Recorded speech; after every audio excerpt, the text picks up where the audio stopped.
প্রযুক্তির দুনিয়ায় একের পর এক উদ্ভাবনীতে বিশ্বকে চমকে দিচ্ছে চীন। এবার দেশটি দেখাচ্ছে পারমাণবিক শক্তির এক নতুন দিগন্ত। যেখানে আগে পারমাণবিক কথাটি শুনলেই কল্পনায় উঠে আসতো ধ্বংস আর যুদ্ধের ছবি, সেখানে এই পরমাণু দিয়ে শান্তি, সমৃদ্ধি ও টেকসই উন্নয়নের গল্প শোনাচ্ছে চীন।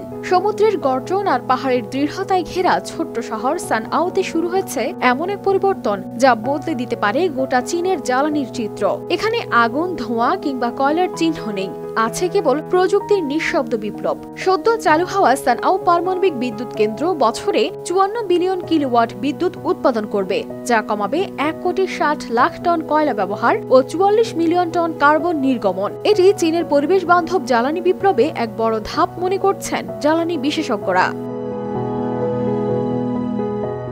এই সাফল্যের পেছনে রয়েছে হুয়ালং 1 নামের অত্যাধুনিক পারমাণবিক প্রযুক্তি। সানআও প্রকল্পে এটি প্রথমবারের মতো ব্যবহার করা হয়েছে, আর এই ইউনিটের পরীক্ষামূলক ধাপ ছিল হট ফাংশনাল টেস্টিং, যেখানে পারমাণবিক জ্বালানি ছাড়াই সব যন্ত্রপাতি চালু করে দেখা হয় সব ঠিকঠাক চলছে কিনা। পরীক্ষায় দেখা গেছে প্রতিটি যন্ত্র, প্রতিটি পাইপলাইন ঠিকভাবে কাজ করছে। চায়না জেনারেল নিউক্লিয়ার কর্পোরেশনের অপারেশন ম্যানেজার লি সিংহুয়া বলছেন, সবকিছু প্রত্যাশা অনুযায়ী চলছে, এখন প্রস্তুতি কেবল জ্বালানি লোড করার।